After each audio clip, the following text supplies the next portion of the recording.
안녕하세요. 얼마 전 이혼한 30대 여성입니다. 맨날 남의 사연을 듣기만 했는데 오늘만큼은 저도 제 이야기를 하러 왔어요. 이제는 남이 되었지만 그래도 편의상 남편이라고 부르겠습니다. 남편과는 몇 년 전 술자리에서 알게 된 사이예요. 그 술집이 정말 인기는 많은데 자리가 항상 부족한 곳이었거든요. 그러다 보니 어쩔 수 없이 내키지 않는 합석을 하게 되었습니다. 남편은 그 합석한 사람들 중 한 명이었고요. 그때만 해도 남편과 제가 부부의 연을 맺게 될 줄은 몰랐네요. 위트 있는 말투에 유쾌한 성격인 남편은 누가 봐도 좋은 집안에서 자란 사람 같았어요. 하지만 그에게는 누구도 상상하지 못했던 복잡한 가정사가 있었습니다. 사업을 하시는 아버지와 전업주부이신 어머니 밑에서 평범하게 자란 저와 달리 남편은 아주 어렸을 때 일찍이 어머님을 잃었대요. 이후로는 아버님과 할머님의 손에서 자랐다고 했어요. 문제는 남편을 돌봐주셔야 했던 아버님의 건강이 좋지 못했다는 거지요. 게다가 경제적으로도 여유가 없는 상황이었고요. 어쩔 수 없이 아버님께선 성치 않은 몸으로 막노동을 하시며 돈을 버셨고 집안일을 비롯한 남편을 돌보는 일은 할머님의 몫이었다고 합니다. 그래서인지 아버님과 할머님에 대한 남편의 효심은 이루 말로 표현할 수 없을 만큼 컸어요.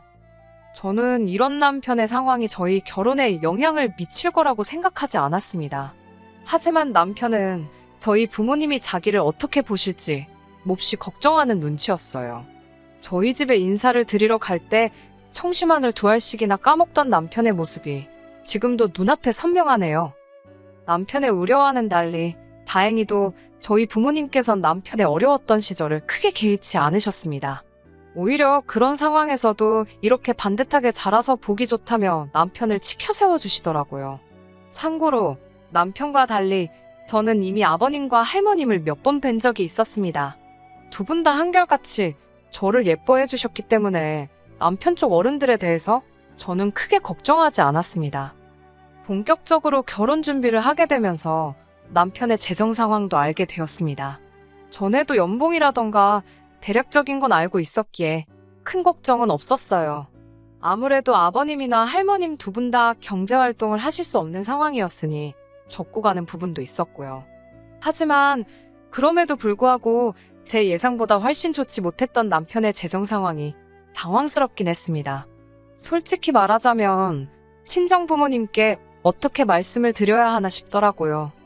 하지만 제 염려와는 달리 친정 부모님은 돈이라는 게 원래 있다가도 없고 없다가도 있으니 너무 걱정하지 말라 하셨습니다. 젊은 남녀 둘이서 열심히 알뜰히 살면 못 이룰 게 없다 하시면서 당장 필요한 것들은 당신들이 도와주신다고요. 너무 감사한 일이었어요. 하지만 결혼식을 올리고 얼마 지나지 않아 비극적인 사건이 생겼습니다. 아버님과 남편을 키워주신 할머님 두 분 모두 몇 달 간격으로 세상을 떠나셨거든요. 전 세계적으로 큰 비극을 불러왔던 그 전염병 때문에요. 아버님과 할머님을 2달 간격으로 잃은 남편은 세상을 잃은 사람처럼 보였습니다. 제가 아무리 노력해도 그분들의 빈자리를 채워줄 수는 없었지요. 남편은 아버님이나 할머님께 해드리지 못했던 많은 일들을 후회하고 있었습니다. 특히나 손주를 안겨드리지 못했다는 것에 매우 슬퍼했고요. 설령 허니문 베이비를 가졌다 치더라도 불가능한 일이었다는 걸 알았으면서도 남편의 자책은 저로 하여금 죄책감과 미안함을 갖게 했습니다. 동시에 저는 억울한 마음도 있었는데 이유는 아이를 천천히 갖자고 한 건 남편이었거든요. 다른 남자들과 달리 남편은 아이를 키우는데 적극적으로 관여하고 싶어 했습니다. 가정적이고 다정한 아버지가 되고 싶다나요. 문제는 남편이나 저나 비슷한 수준의 중견기업을 다니고 있긴 했어도 복지나 이런저런 처우를 비교하면 큰 차이가 존재하고 있었습니다. 그래서 남편은 출산휴가나 육아휴직을 좀 더 마음 편하게 쓸 수 있는 회사로 이직을 준비 중이었어요. 일단 자기가 이직에 성공하면 아이를 갖자고 했습니다. 본인도 아버님이나 할머님이 그렇게 일찍이 갑자기 돌아가실 줄은 몰랐겠지요. 그렇다고 해도 제 옆에서 자꾸 아이를 못 보여드렸다며 속상해하니 마치 저를 탓하는 것처럼 들려서 너무 괴로웠어요. 하지만 이 일로 저희가 이혼을 결심하게 된 건 아닙니다. 저희가 이혼을 하게 된 건 이후에 발생한 일련의 사건들 때문이에요. 두 분이 떠나시고 얼마 지나지 않아 돌아가신 줄만 알았던 남편의 어머님께서 저희 부부 앞에 나타나셨습니다. 남편보다 4살 많은 결혼한 신우와 함께 말이지요. 이 두 사람의 등장으로 저희 부부 사이는 완전히 어그러지게 되었습니다. 처음엔 남편도 저도 당신이 친모라고 주장하는 어머님을 믿을 수가 없었어요. 죽은 줄만 알았던 어머님이 살아계실 거라고, 그리고 이렇게 다시 모습을 보이실 줄이야 누가 상상이나 했을까요? 게다가 남편은 어머님의 얼굴을 전혀 기억하지도 못하는 상황이었습니다. 결국 어머님이란 분께 양해를 구하고 유전자 검사까지 해야만 했네요. 지금 생각해보면 이때부터 어머님은 이미 저를 싫어하셨던 것 같아요. 자기를 의심했다는 이유로요. 검사 결과 어머님은 남편을 낳아주신 친어머니가 확실했습니다. 하지만 여전히 아버님이나 할머님께서 왜 어머님이 돌아가셨다고 거짓말을 하셨는지에 대한 의문은 풀리지 않더군요. 며칠 동안 남편과 상의한 끝에 어머님께 왜 그동안 연락을 하지 않으셨는지 여쭤보았습니다. 그러자 어머님께선 믿을 수 없는 이야기를 전해주셨어요.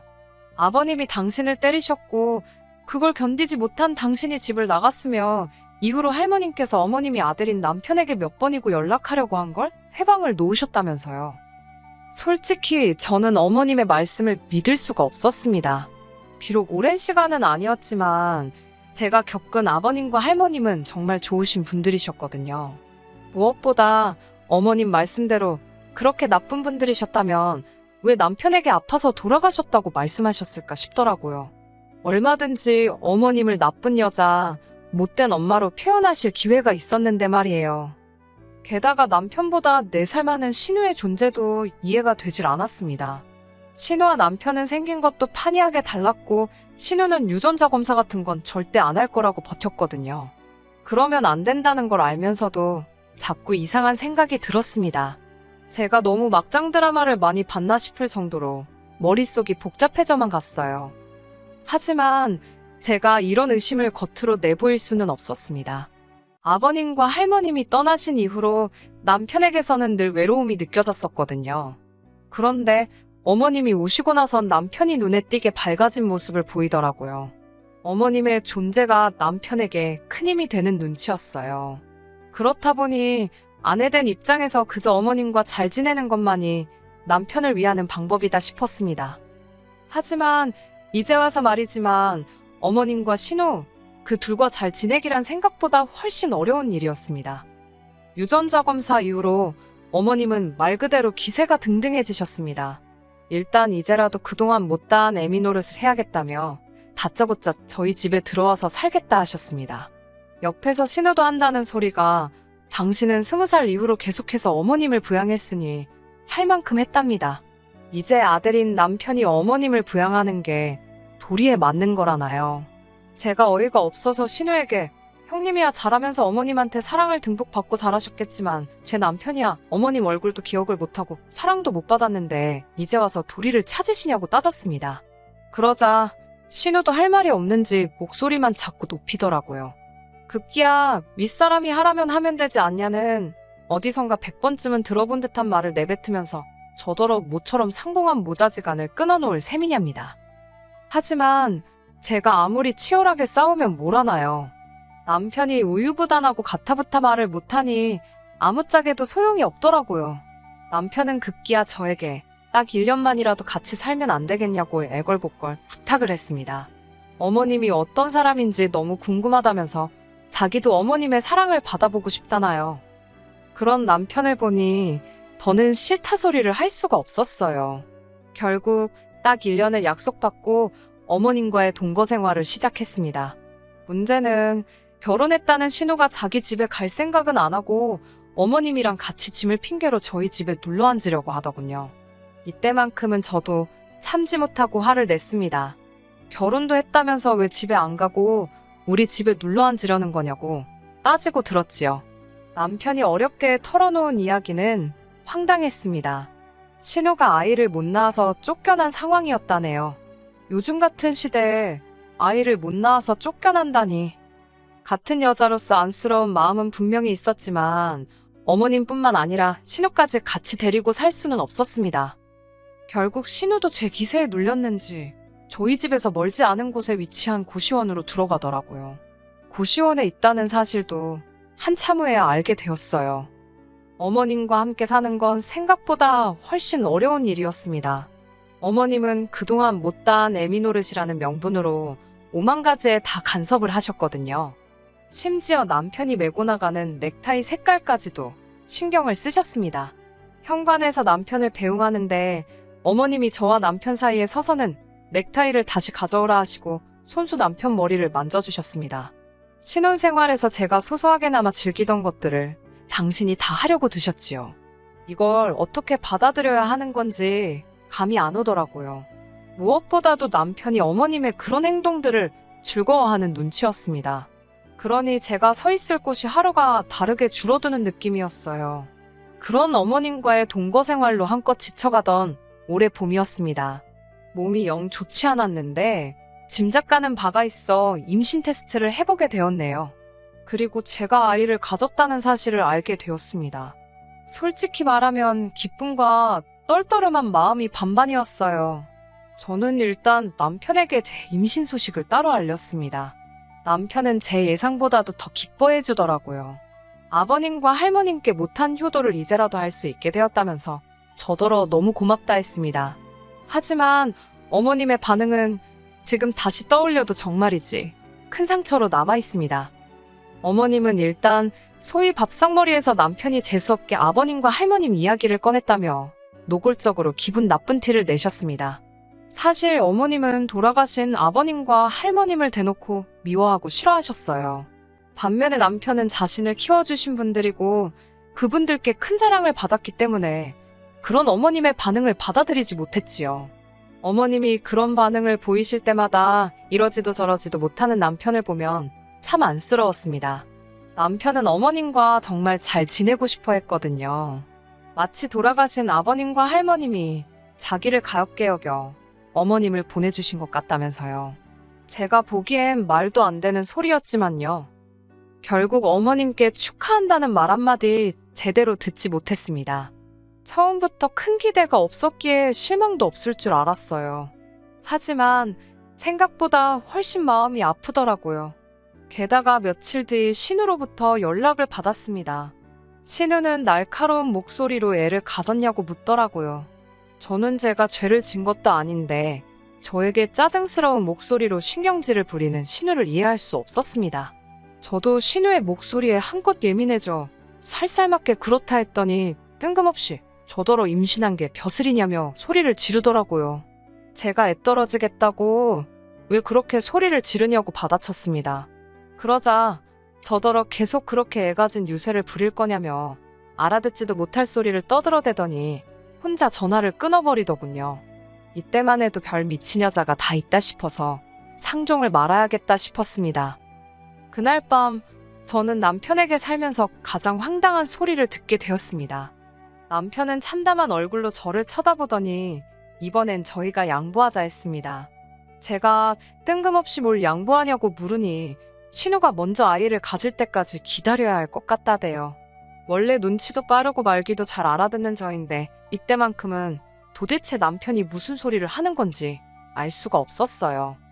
남편은 계속해서 말 같지도 않은 소리를 이어갔습니다.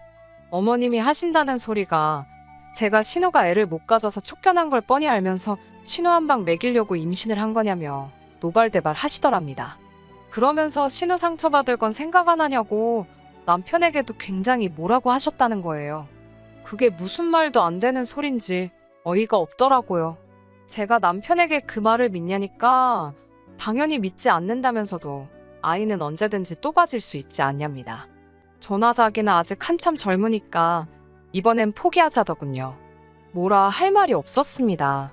제가 그래서 지우자는 거냐고 물었더니 일전에 어머님과 같이 살자며 애걸복걸하던 때와 마찬가지로 또 저에게 나약한 모습을 보이더군요. 그러면 어떻게 해야겠냐면서요. 자기는 어머님도 누님도 저도 다 소중하다면서 이번 한 번만 저더러 이해해달라고 어린애처럼 우는 게 아니겠어요? 저는 남편의 그런 모습에 어처구니가 없었고 더는 믿고 살 수 없겠다 싶었습니다.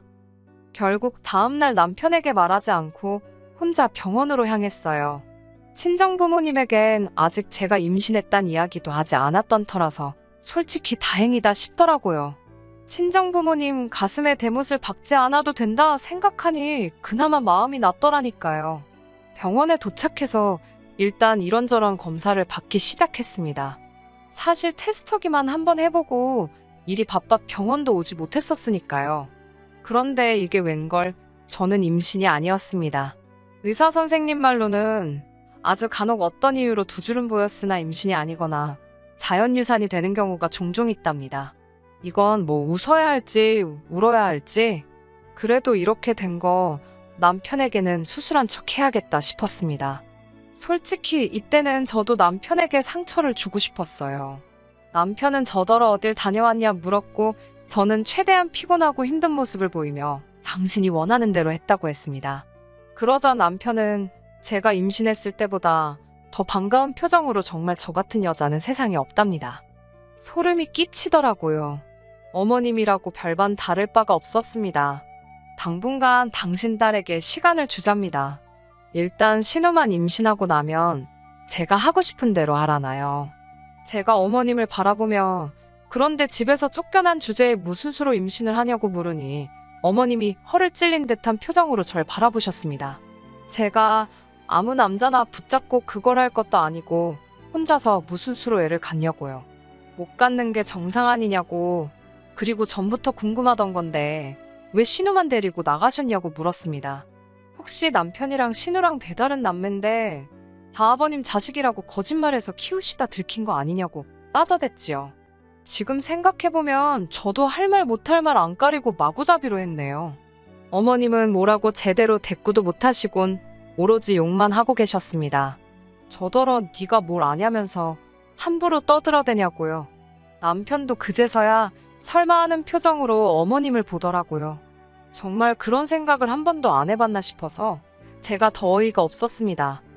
어디 막장 드라마에서나 볼 법한 대화가 오가고서 저는 모든 것에 환멸을 느꼈고 결국 남편에게 헤어지자 했습니다. 남편은 아이야 또 가지면 되는 건데 이런 일로 무슨 이혼을 하냐고 그러더군요. 저는 남편에게 처음부터 당신 애를 가진 적도 없었고 앞으로 가질 생각도 없다고 했습니다. 그토록 사랑하는 시어머니랑 신우랑 알콩달콩 오순도순 살아보라고 없는 추억 쥐어짜내가면서라고 소리를 질렀지요. 그러자 어머님께선 저더러 말 잘했다며 당장 이 집에서 나가랍니다. 어이가 없더라고요. 제 집에서 제가 왜 나가냐고 어머님이랑 남편이 나가시라 소리를 쳤더니 어머님이 순간 벙찐 표정으로 절 바라보셨습니다. 남편이 그래도 이렇게 내쫓으면 안 되는 거라고 그럼 자기들은 어딜 가냐고 자기만 나갈 테니 어머님은 재워달라는 헛소리를 하더군요. 눈물 나는 효심에 어처구니가 없었지요. 그 와중에 어머님은 이 집이 남편 집이 아니냐면서 황당한 표정을 지어 보이셨습니다. 그러더니 제 애비나 똑같다며 개털이냐며 전에는 보인 적 없던 눈초리로 남편을 째려보셨습니다. 남편이 절 포기하고 대신 잡은 어머님이란 동아줄은 말 그대로 썩은 동아줄이나 다름없었지요. 결론부터 말씀드리자면 저는 저대로 남편과 이혼을 했습니다. 남편은 저까지 자기를 버리면 자기는 어떻게 사냐며 거의 제 바짓가랑이를 붙잡고 늘어졌다 표현해도 될 만큼 저에게 매달렸어요. 하지만 남편이 불쌍한 것과는 별개로 도저히 더 이상 부부로 살 수 없겠더라고요. 그에겐 제가 넘버원도 아니었고 앞으로도 언제든지 다른 사람이나 다른 것들과 대체될 수 있다고 생각하니 더 이상 남편 곁에 머물고 싶지 않았습니다. 이후로 들리는 소문에 의하면 어머님은 또다시 신우만 데리고 야반도주를 하듯 남편을 떠났답니다. 들은 바로는 두 사람이 남편 신용카드도 들고 도망가서는 한동안 마음대로 썼다나 봐요. 글을 적는 지금도 한심해서 한숨만 나오네요. 제 신부가 고약한 건지 어쩐 건지는 몰라도 헤어진 전 남편에게 잘 살아라, 행복해라 같은 덕담은 못하겠습니다. 그냥 앞으로 제 눈에는 안 띄었으면 좋겠네요. 어머님이나 신우도 마찬가지고요. 각자 신경 끄고 살자고요. 제발. 끝까지 들어주셔서 감사합니다. 오늘의 사연은 여기까지입니다. 구독과 좋아요, 알람 설정 부탁드리고 더 좋은 사연으로 다시 찾아뵙겠습니다. 감사합니다.